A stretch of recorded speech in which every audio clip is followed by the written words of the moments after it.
Tensions spike as anti-ICE demonstrators come face-to-face with federal agents. America, we had absolute mayhem happening outside of the Broadview ICE facility in Chicago. For weeks, organized protesters have been camping out, blocking federal vehicles, and physically attacking immigration agents just trying to do their job. These aren't organic demonstrations. These are coordinated, paid activists who literally hit cars, throw objects, and interfere with federal law enforcement operations. But here's what really makes me mad about this situation. While these protesters are risking arrest for people who entered the country illegally, they won't lift a finger for struggling American citizens in their own communities.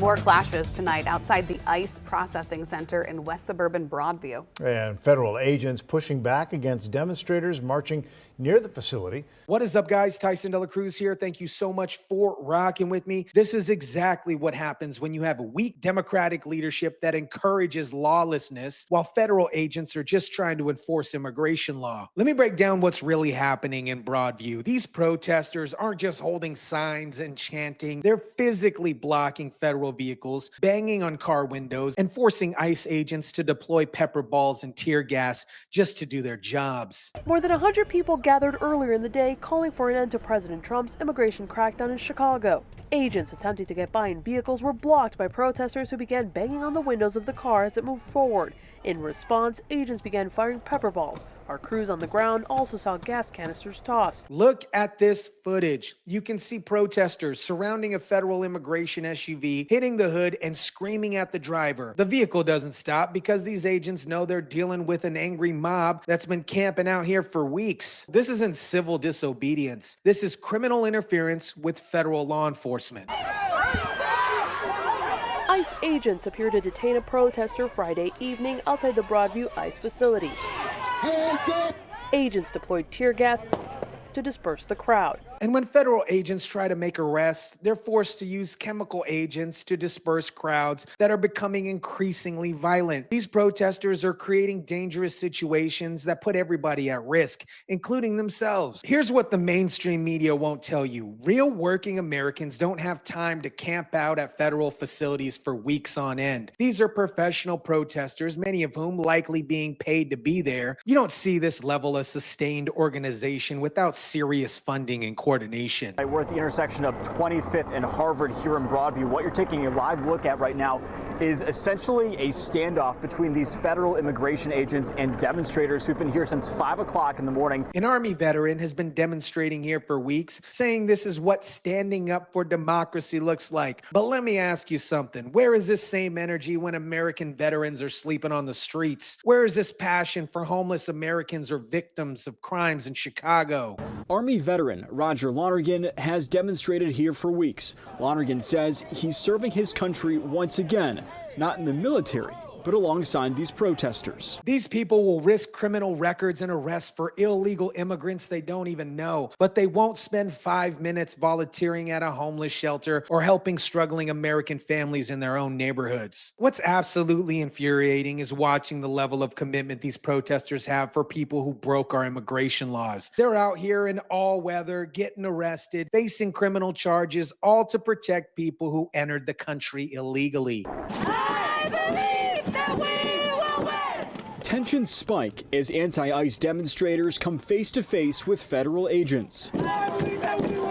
Heated protesters try to block a federal immigration SUV as they hit the hood and yell at the driver, trying to reach the Broadview ICE processing facility. Meanwhile, you have a handful of Americans who showed up to support ICE agents, and look what happened to them. One supporter said, "I'm not anti-immigration, I'm anti-crime, and that's why I'm here supporting these guys, because I think they're getting a bad rap." But the protesters made it clear their message wasn't welcome there. Protesters making it clear their message was not welcome here. That's right. That ain't gonna happen. Yeah, that's kind of crazy. All we did was just show up, to support our side and say, hey, and they just turned on us. One ICE supporter had his American flag grabbed and thrown over the fence. Think about that. In America, supporting immigration law enforcement gets you attacked, while interfering with federal agents gets you celebrated by the media. Chicago Alderman Byron Lopez is out here demanding immediate release of protesters who were detained for interfering with federal operations. He wants the entire ICE facility shut down and is calling these arrests unjust.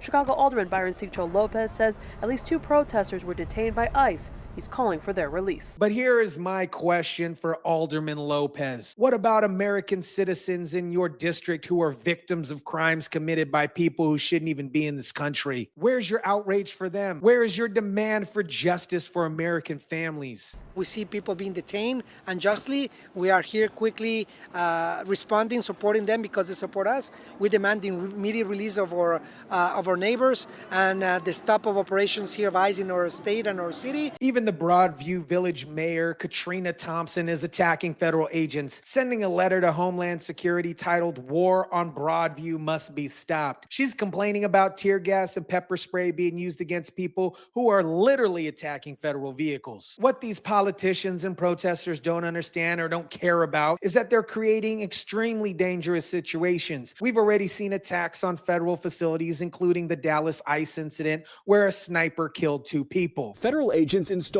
tall gates on Beach Street to block demonstrators from reaching the entrance. When you have hundreds of people surrounding federal vehicles, blocking operations and creating chaos, you're one incident away from a tragedy. In response, the Broadview Village Mayor Katrina Thompson sent a letter to the Department of Homeland Security titled "War on Broadview Must Stop," calling out agents' use of tear gas, mace, pepper spray, and rubber bullets. She also called on them to take down the fence they put up by saying it prevents first responders from accessing the area in an emergency. But whose fault is that? If the protesters weren't creating dangerous situations that required federal agents to deploy chemical agents, there would be no need for barriers. Here's what all these protesters and politicians refuse to acknowledge. Immigration law exists for a reason, and federal agents are just doing their job. If you want to change immigration policy, there are legal ways to do that. Disrupting federal operations and attacking law enforcement is definitely not one of them. Members of an indigenous group came out to perform a prayer ceremony.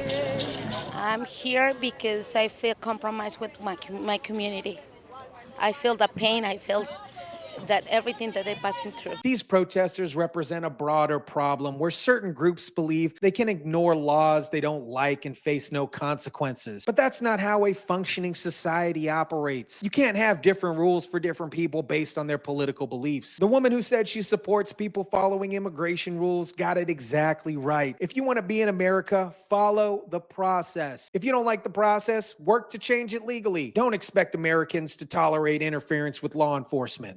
This situation in Broadview perfectly illustrates everything wrong with Democrat governance. They create an environment where criminals and lawbreakers get more support than law enforcement officers trying to protect our communities. These protesters are willing to risk arrest, criminal records for people who entered the country illegally, but they won't spend 5 minutes helping struggling Americans in their own neighborhood. That tells you everything you need to know about their priorities. Federal immigration agents have one of the toughest jobs in America. They're enforcing laws that Congress passed, protecting our borders and removing people that have no legal right to be here. And for doing their job, they get attacked by mobs and criticized by politicians. The good news is these agents finally have leadership that supports them. No more catch and release, no more sanctuary policies, and no more treating immigration law like a suggestion. If these protesters want to make a real difference, they should volunteer at homeless shelters, help American veterans, or work to reduce crime in Chicago. But they won't do that because it's easier to virtue signal about immigration than actually help their own communities. Let me know what you think about this. Drop it down in the comment section down below. Smash the like button if you kindly would. Share, subscribe, and as always, guys, I'll catch you on the next one.